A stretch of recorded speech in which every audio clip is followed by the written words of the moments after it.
Alright, this is what you do when you get triggered. First of all, the fact that you get triggered is not something that you can blame other things for.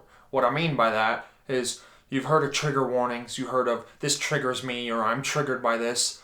That doesn't make it that thing's fault. It makes it your fault because you don't understand what a trigger is, how it works, and how to confront the trigger. The trigger is not some curse bestowed upon you that is undefeatable. A trigger is a mechanism, and when you learn it and you learn how to combat it, it ceases to be a part of your life forever. This is coming from somebody who recovered fully from childhood sexual abuse, severe alcoholism, and suicide.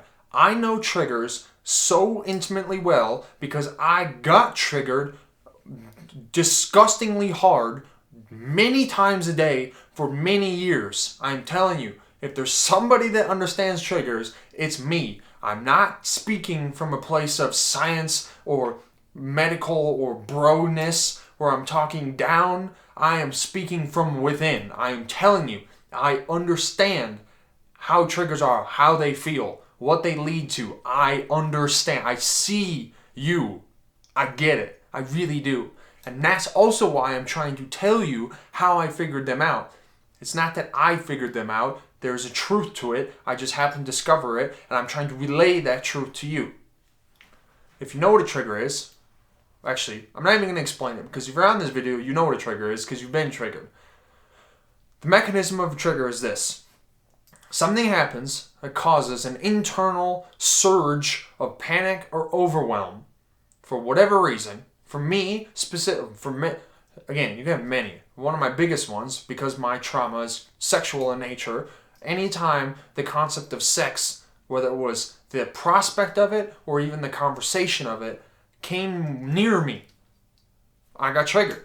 And immediately, I wanted to leave my body. I wanted to leave the situation. I wanted to do anything I could to get away from that because it elicited such a powerful response in me because of the trauma that it was the most uncomfortable thing in the world to deal with. So trigger happens when something inspires inside of you a surge of suffering, internal discomfort, panic, anxiety, all of it, right? You know what I'm talking about. It surges in you. And then many things happen because of that. You might dissociate. You might, freak out. You might have a panic attack. You might immediately reach for your addiction. You might run away. You might fight. You might flee. All the responses, right? You might freeze. All of it. All the responses to triggers. Well, this is what you do to A, combat the moment a trigger hits, and B, figure out the mechanism and the pattern to it so that every time they hit going forward, you can combat them, and eventually you combat them successfully enough, they go away entirely. This is what you do. Trigger hits. I'm going to explain what you do first, and then I'll explain why it works. Trigger hits, don't move. Stay still to the best of your ability and breathe in through your nose, count to 4, breathe in through your belly, right? If you want to learn how to do this, lay on the ground, put a TV remote on your stomach, and try to breathe and make the remote go up and down. If just your chest moves, that's not breathing through your belly. Lay on the ground, put a remote or your phone, anything, any object on your belly, and try to breathe and make it go up and down. That will teach you how to breathe through your belly. Breathe in for 4 seconds, count that in your head, and exhale, for 6 seconds. When you breathe in, if you can, breathe through your nose. When you breathe out, you can breathe through your nose or your mouth. Technically you can do it either way, but if you want the best results, in through your nose, out through your nose or your mouth. Breathe in 4 seconds, breathe out 6 seconds. It's important that your exhale is longer than your inhale. From there, continue to do that regardless of how excruciating it is, and do that until the feeling goes away. Easier said than done. You will fail epically at this many, many times, but I promise you it works. So if you believe that it works, you'll continue to try it. And when you continue to try it, you will find out over time that trigger, that internal surge, has a cycle, and it reaches this maximum breaking point that you don't think that you can survive. And if you stay still, if you continue to breathe and don't fight the trigger, allow it to consume you. Think about walking into a fire and not flinching. The most painful thing you can imagine. Accept the pain. Let it wash through you. and hold that line of tension, eventually it fizzles.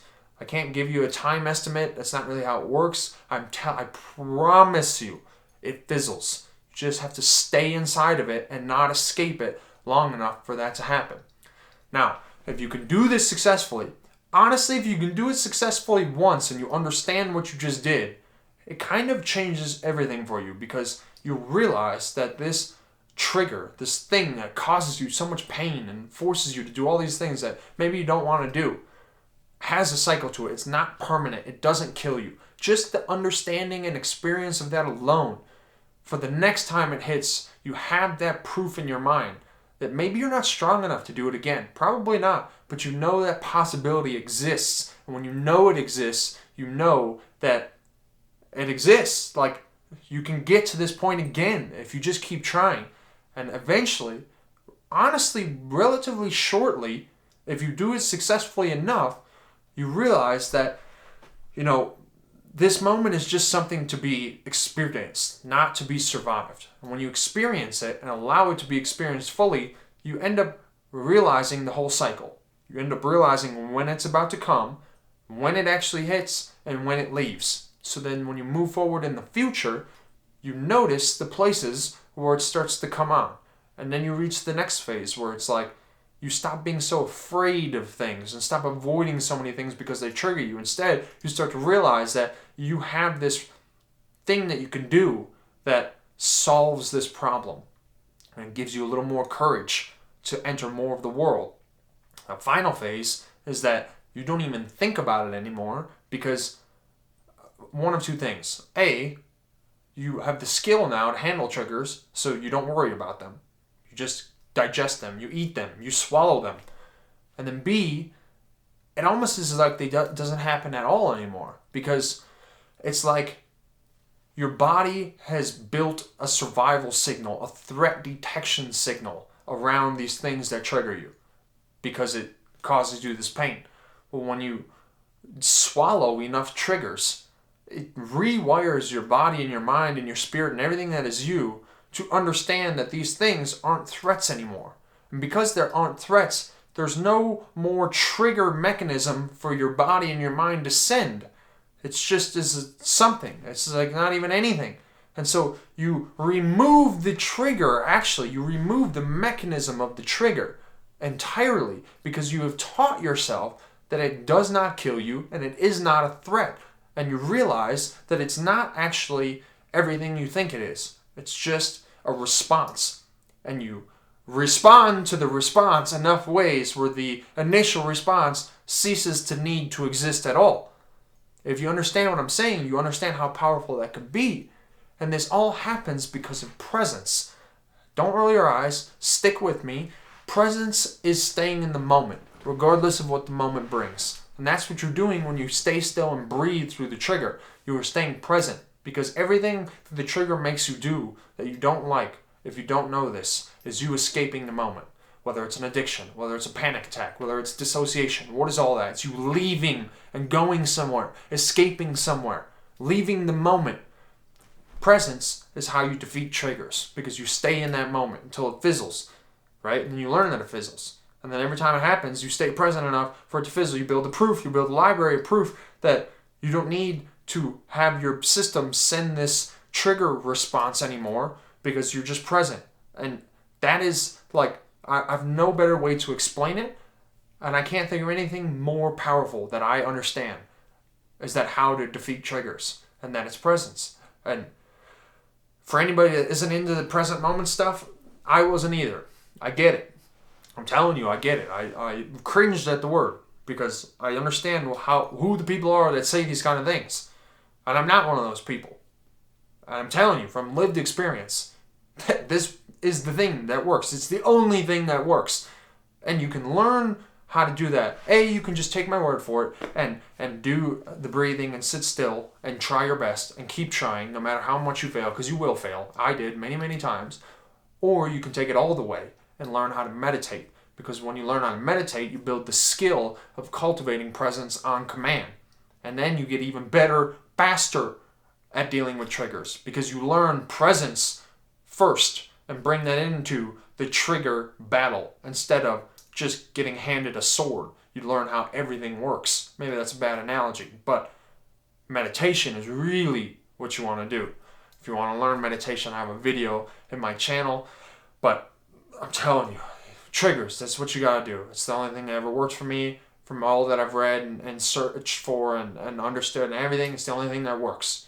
And it's confusing because it's not highly scientific, although it is. It's just not scientific in the way that people want it to be. And that's why they don't believe in it. But just because you don't believe in it doesn't mean it's not true. And if you live a certain life where triggers impact you, maybe it's worth it for you to take it from somebody who went through this experience and is now on the successful side of things and is offering you a new perspective. Maybe try to adopt it. If it doesn't work for you, I'll be shocked. But honestly, you have nothing better to do than try it because it's free. And all you have to do is sit still and breathe and try your best. You also learn how to be courageous because it'll teach you how to combat fear while being fearful. It does many things, but that's how you defeat triggers.